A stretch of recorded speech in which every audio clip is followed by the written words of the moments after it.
വിദ്യാർത്ഥിയെ ഞാൻ പരിചയപ്പെട്ടു. അയാളുടെ ജ്യേഷ്ഠൻ പറഞ്ഞു, ഇതാ ഇവൻ 29 ജുസു ഓതിയിട്ട് നിർത്തിപ്പോന്നു. അവൻ ആ ഒരു ജുസുവും കൂടി മനഃപ്പാടമാക്കിയിരുന്നെങ്കിൽ അവൻ ഹാഫിളായേനെ.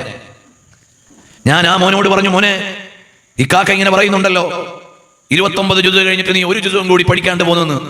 അപ്പോൾ ആ ചെറുപ്പക്കാരൻ എന്നോട് പറഞ്ഞു, 29 ജുസു മറന്ന കുറ്റമല്ലേ ഇപ്പോൾ എനിക്ക് കിട്ടൂ, ഒന്നുകൂടി പഠിച്ചിരുന്നെങ്കിൽ മുഴുവൻ മറന്ന കുറ്റം എനിക്ക് കിട്ടുമായിരുന്നില്ലേ. ഇന്നാലില്ലാഹി വ ഇന്നാ ഇലൈഹി റാജിഊൻ. എത്ര വലിയ വിപത്താണത്. അപ്പോൾ അയാൾ വേറെ ഒരു മേഖലയിലേക്ക് പോയപ്പോൾ എല്ലാം മറന്നുപോയി. അങ്ങനെ നമ്മുടെ കുട്ടികൾ ഈ ഖുർആൻ പരിപാലിക്കേണ്ടതല്ലാത്ത മേഖലയിൽ പോയാൽ ഈ പഠിപ്പിച്ചപ്പോൾ കിട്ടിയ മൂല്യങ്ങളെല്ലാം മാറി അത് വലിയ കുറ്റമായി വരും. അത് ഓരോ രക്ഷിതാവും ഓരോ വിദ്യാർത്ഥിയും ഗൗരവത്തോടെ ആലോചിക്കേണ്ട കാര്യമാണ്. എന്റെ മകൻ ഹാഫിളായി എന്ന് പറയാനല്ല നമ്മൾ ഹാഫിളാക്കിയത്, ആഖിറത്തിലേക്കുള്ള സമ്പാദ്യമായി അവരെ ലഭിക്കാനാണ്. ആ വിചാരം ഓരോ രക്ഷിതാവിനും വേണം. ഖുർആൻ നിലനിൽക്കണമെങ്കിൽ നിരന്തരമായ മുറാജഅ വേണം, നിരന്തരമായ പാരായണം, ഒരു ദിവസവും മുടങ്ങാതെയുള്ള പാരായണം വേണം. ഇവര് ഖുർആൻ പ്രത്യക്ഷത്തിൽ ഒന്ന് പാരായണം പഠിച്ചിട്ടേ ഉള്ളൂ. ആ പാരായണത്തിൽ തന്നെ ഇനി ഒരുപാട് പഠിക്കാനുണ്ട്. ഈജിപ്തിലെ അൽ അസ്ഹറിന് കീഴിൽ ലോകത്തെ ഏറ്റവും വലിയ ഖുർആൻ പഠന കേന്ദ്രമുണ്ട്. അവിടെ നമ്മുടെ മക്കൾ ഇപ്പൊ ഹിഫ്ള് കഴിഞ്ഞു പോയാൽ അവരുടെ വീക്ഷണത്തിൽ ലക്ഷണമൊത്ത ഒരു ഹാഫിളാകണമെങ്കിൽ ഇനിയും അവിടെ 5 or 10 കൊല്ലം പഠിക്കണം. അപ്പൊ നമ്മൾ ആലോചിക്കും, എന്താ പോയി പഠിക്കാനുള്ളത്? എന്താണ് ഈ 5 or 10 കൊല്ലം പഠിക്കാനുള്ളത്? അവര് തജ്വീദിന്റെ എല്ലാ നിയമങ്ങളെയും ഏറ്റവും മികച്ച രൂപത്തിൽ പഠിപ്പിക്കും. പിന്നീട് പാരായണത്തിന്റെ വ്യത്യസ്ത വിജ്ഞാനങ്ങൾ നൽകും. പിന്നെ അതിന്റെ ആശയപഠനങ്ങൾ നൽകും. അങ്ങനെ നിങ്ങളുടെ മകൻ നല്ല ഖാരിഉം ഹാഫിളും മുജവ്വിദും ആയാൽ അത് മാത്രം മതി നമുക്ക്. വേറെ ഒരു കോഴ്സും ഒരു ഡിഗ്രിയും ഇല്ലെങ്കിലും ഈ ലോകത്തേക്കും പരലോകത്തേക്കും അത് മാത്രം മതി. ഈ ലോകത്തെന്ന് പറഞ്ഞാൽ അപ്പോൾ അവർക്ക് ജീവിക്കണ്ടേ മുസ്ലിയാരെ എന്ന് ചോദിക്കും. ജീവിക്കാനും അവർക്ക് പ്രശ്നമില്ല. വിദേശ രാജ്യങ്ങളിൽ അത്തരം ലക്ഷണമൊത്ത ഖാരികളെയും ഹാഫിളുകളെയും പോസ്റ്റ് ചെയ്യുന്നത് ചെറിയ ശമ്പളത്തിനല്ല. കേരളത്തിൽ നിന്ന് 100 കണക്കിന് ഹാഫിളുകൾ UAE-യിൽ 1.5 ലക്ഷവും 2 ലക്ഷവും ഒക്കെ ശമ്പളം വാങ്ങി അവർ ഇമാമുമാരായി ഖതീബുമാരായി സേവനം ചെയ്യുന്നുണ്ട്. അവർക്കാകെയുള്ള പണി 5 നേരത്തെ നിസ്കാരമേ ഉള്ളൂ. പിന്നെ വെള്ളിയാഴ്ച ഖുത്ബ ഉള്ളവരുണ്ടെങ്കിൽ അതും. അവ ലോകത്തും മാന്യമായി ജീവിക്കാം, പരലോകത്തേക്ക് വലിയ അസറ്റ് കിട്ടും. ആ ഹാഫിളുകൾ എവിടെ നിന്ന് ചോദിച്ചാലും കിട്ടുന്ന ഹാഫിളുകളായിരിക്കും, എങ്ങനെ ചോദിച്ചാലും കിട്ടുന്ന ഹാഫിളുകളായിരിക്കും.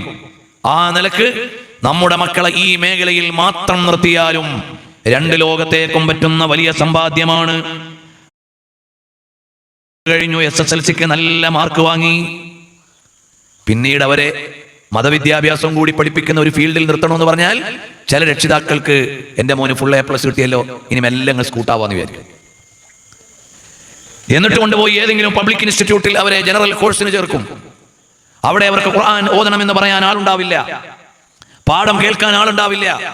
അവര് ക്രമേണ മറ്റു കുട്ടികളെ പോലെ ഖുർആനുമായി ബന്ധം വിട്ടുകൊണ്ട് ജീവിക്കും. കുറച്ചു കഴിയുമ്പോൾ എത്ര ഓർമ്മയുണ്ടെന്ന് ചോദിച്ചാൽ കെട്ടടിച്ചു വിട്ട ഒട്ടകം പോയതുപോലെ എല്ലാം പോയിട്ടുണ്ടാകും.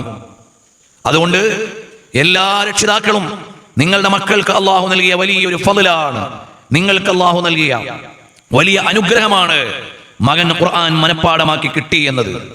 ഇനി അങ്ങോട്ട് ഇതിനെ പരിപാലിക്കുക. കണ്ണിലെണ്ണയൊഴിച്ച് കാത്തിരുന്നാലേ ഇത് പരിപാലിച്ചു കൊണ്ടുപോകാൻ സാധിക്കുകയുള്ളൂ. അല്ലാതെ ഇവരെ പരിപാലിച്ചു കൊണ്ടുപോകാൻ പറ്റില്ല. ഇനി വേറെ ഒരു പ്രൊഫഷനും കിട്ടിയില്ലെങ്കിലും ഇത് തന്നെ മതി എനിക്ക് എന്ന്, ഏറ്റവും വലിയത് കിട്ടിക്കഴിഞ്ഞു എന്ന് വിശ്വസിക്കാൻ നമുക്ക് സാധിക്കണം. ഇന്ന് ആളുകൾക്കൊരു ഫാഷന്റെ ഭാഗമായി മക്കളെ ഹാഫിളുകളാക്കുന്നവരുണ്ട്. എന്റെ മകൻ ഹാഫിളാണെന്ന് പറയാൻ, എന്റെ മകൻ ഹിഫ്ളായി എന്ന് പറയാൻ. അങ്ങനെ ഒരു ജാടയ്ക്ക് വേണ്ടിയല്ല നമ്മൾ മക്കളെ ഹാഫിളുകളോ ഖാരികളോ ആക്കേണ്ടത്. അവരെ അള്ളാഹുവിന് വേണ്ടി സമർപ്പിക്കണം. അങ്ങനെ വരുമ്പോഴാണ് അഹ്ലുല്ലാഹി വ ഖാസ്സതുഹു, അള്ളാഹുവിനെ അറിഞ്ഞ് പരിശുദ്ധ ഖുർആൻ പാരായണം ചെയ്ത് അതിന്റെ ആശയ തലങ്ങളിലൂടെ ആലോചിച്ച് രാപ്പകലുകൾ ഖുർആനിനു വേണ്ടി വിനിയോഗിക്കുമ്പോൾ അവരാണ് അഹ്ലുല്ലാഹ്, അള്ളാഹുവിന്റെ അഹ്ലുകാരായി മാറുന്നത്, അള്ളാഹുവിന്റെ പ്രത്യേകക്കാരായി. അല്ലാഹു ജല്ല ജലാലുഹു അമ്മ നവാലുഹു ഹുവ തആല ഫീ ഉലാഹ്. നിങ്ങൾ ആലോചിച്ചു നോക്കൂ, നമ്മുടെ മക്കളുടെ ഹൃദയത്തിൽ ഓർത്തു വെക്കാൻ പറ്റുന്ന ഏറ്റവും വലിയ കനി അള്ളാഹുവിന്റെ കലാമാണ്. ബാക്കിയുള്ളതെല്ലാം രചിക്കപ്പെട്ട ഗ്രന്ഥങ്ങളാണ്. രചിച്ചുണ്ടാക്കിയ രചനകളാണ്.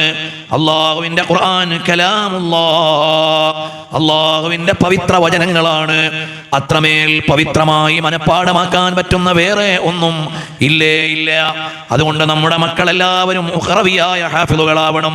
അള്ളാഹുവേ, ഞങ്ങളുടെ എല്ലാവരുടെയും മക്കളെ ഉഖറവിയായ ഹാഫിളുകളാക്കണം അല്ലാഹ്. നാളെ അള്ളാഹുവിന്റെ അഹ്ലായി ഖാസ്വത്തായി പരലോകത്ത് ആനയിക്കപ്പെടുന്ന പവിത്ര പദവിയുള്ളവരിൽ അവരെ ഓരോരുത്തരെയും നീ ചേർത്തു തരണം അല്ലാഹ്. ജീവിതകാലം മുഴുവനും ഓർത്തുവെച്ച് പരിപാലിക്കാനും മരണാനന്തരം പറുദീസയിലേക്ക് ചെന്നു ചേരാനും പറ്റുന്ന ഖുർആനിന്റെ അഹലുകാരായി ഞങ്ങളുടെ മുഴുവൻ മക്കളെയും ഇവിടെ പഠിക്കുന്ന മുഴുവൻ മുതഅല്ലിമുകളെയും നീ ഖബൂൽ ചെയ്തു തരണം അല്ലാഹ്. നമുക്ക് നല്ല പ്രാർത്ഥന വേണം, നല്ല ആലോചന വേണം, അനുസൃതമായ വിചാരങ്ങൾ വേണം. പരിശുദ്ധമായ ഖുർആൻ വേണ്ട പോലെ പഠിച്ചാൽ ഈ പുതിയ കാലത്തെ സോഷ്യൽ മീഡിയ വ്യവഹാരങ്ങളിലൂടെ പല വഴിക്കും പല ഗതിക്കും സഞ്ചരിച്ചുകൊണ്ടിരിക്കുന്ന ഗതികേടുകൾ ഉണ്ടാവുകയില്ല. കാരണം ഖുർആൻ നമുക്ക് നൽകുന്ന ഏറ്റവും വലിയൊരു വിചാരം എന്താണെന്നറിയുമോ? ഈ ലോകം അനാഥമല്ല എന്നതാണ്. ഇവിടെയുള്ള ലിബറലിസ്റ്റുകൾ, നവീനവാദികൾ, അവരുടെ അഭിപ്രായത്തിൽ ഈ ലോകം അനാഥമാണ്, ഇതിനാരുമില്ല. അതേസമയത്ത് പരിശുദ്ധ ഖുർആൻ പാരായണം ചെയ്യുമ്പോൾ തബാറകല്ലദീ ബിയദിഹിൽ മുൽക് വഹുവ അലാ കുല്ലി ശൈഇൻ ഖദീർ. അല്ലാഹുവിന്റെ മഹത്വത്തെ വാഴ്ത്തുകയാണ്. അവന്റെ കയ്യിലാണ് അധികാരം മുഴുവനും. ലില്ലാഹി മുൽക്കുസ് സമാവാതി വൽ അർള്, ആകാശഭൂമികളുടെ മുഴുവനും ഉടമസ്ഥൻ അല്ലാഹുവാണ്. ഈ വാനഭൂവനങ്ങളെ പടച്ച് പരിപാലിക്കുന്ന സ്രഷ്ടാവുണ്ട്, രക്ഷിതാവുണ്ട്. നമ്മൾ ആദ്യമായി തന്നെ പാരായണം ചെയ്യുകയാണ് അൽഹംദുലില്ലാഹി റബ്ബിൽ ആലമീൻ. സർവസ്തുതികളും സർവലോകത്തെയും പരിപാലിക്കുന്ന അല്ലാഹുവിനാണ്. ആരാണ് ആകാശത്തെ, ഭൂമിയെ, അണ്ടകടാകത്തെ പരിസരങ്ങളെ, കാലാവസ്ഥകളെ? ആരാണ് വാനലോകത്ത് നിന്ന് മഴ പെയ്യിക്കുന്നവൻ? ആരാണ് ഇന്നത്തെ ഈ കാലാവസ്ഥ ഇങ്ങനെയാകണമെന്ന് തീരുമാനിച്ചവൻ? ആരാണ് നമ്മുടെ രാജ്യത്തെ ഇന്ന വിളകൾ, ഇന്ന വിഭവങ്ങൾ, ഇന്ന സംസ്ഥാനത്ത് ഇന്ന വിളകൾ, ഇന്ന വിഭവങ്ങൾ, ഇത് തീരുമാനിച്ചവൻ ആരാണ്? ഒരു പാർലമെന്റുമല്ല, ഒരു ഐക്യരാഷ്ട്ര സഭയുമല്ല, ഒരു ഭരണാധികാരികളുടെ ഭരണകേന്ദ്രങ്ങളുമല്ല. ആരാണ് തീരുമാനിച്ചവൻ? അല്ലാഹു റബ്ബുൽ ആലമീൻ. അല്ലാഹുവിന്റെ തീരുമാനമാണ്. അപ്പൊ ഇതിനൊരു ഓണറുണ്ട്, ഈ ലോകത്തിനൊരു ഉടമസ്ഥനുണ്ട് എന്ന ഏറ്റവും വലിയ യാഥാർത്ഥ്യം. ഈ ലോകം സനാഥമാണ്, അനാഥമല്ല. ഇതാണ് ഖുർആൻ മുന്നോട്ട് വെക്കുന്ന ഏറ്റവും വലിയ പ്രമേയം. രണ്ടാമതായി ഖുർആൻ പഠിപ്പിക്കുന്നു, അല്ലയോ മോനെ, നീ അള്ളാഹുവിന്റെ ദാസനാണ്. ലിബറലിസ്റ്റുകൾ പറയുന്നത് എന്താ? നമ്മൾ ആരുടെയും അടിമകളല്ല, നമ്മൾ സ്വതന്ത്രരാണെന്ന്. കേൾക്കുമ്പോൾ ആ വർത്തമാനത്തിന് വലിയ സൗന്ദര്യമുണ്ട്. പക്ഷേ അവരാരാണ്? അവർ അവരുടെ വികാരങ്ങളുടെ അടിമകളാണ്. അവരുടെ വികാരങ്ങളുടെ അടിമകളാണ്. ലോകത്തെ ഏറ്റവും നിസ്സാരമായ അടിമത്വത്തെ വകവെച്ചു കൊടുക്കുന്നവരാണ് ലിബറലിസ്റ്റുകൾ. ലോകത്തെ ഏറ്റവും നിസ്സാരമായ അടിമത്വം അവന്റെ വികാരങ്ങൾക്ക് അടിമപ്പെടുക എന്നതാണ്. ഇവിടെയുള്ള ലിബറലിസ്റ്റുകൾ ഇപ്പൊ യുക്തിവാദികളൊന്നുമല്ല. ആശയപരമായി ഈശ്വരനുണ്ടോ ഇല്ലേ എന്ന് പഠിച്ച് ഗവേഷണം നടത്തിയ നിരീശ്വരവാദികളല്ല. അവരാരാണ്? അവര് കേവലം വികാരജീവികളാണ്.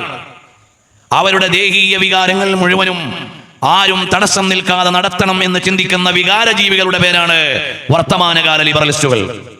നിങ്ങളൊന്ന് ആലോചിച്ചു നോക്കണേ. ഖുർആൻ നമ്മളോട് പറയുന്നത് നിങ്ങൾ അല്ലാഹുവിന്റെ അടിമകളാണ്, അല്ലാഹുവിന്റെ ദാസന്മാരാണ്. അല്ലാഹുവിന്റെ ദാസന്മാരാണ് നിങ്ങൾ.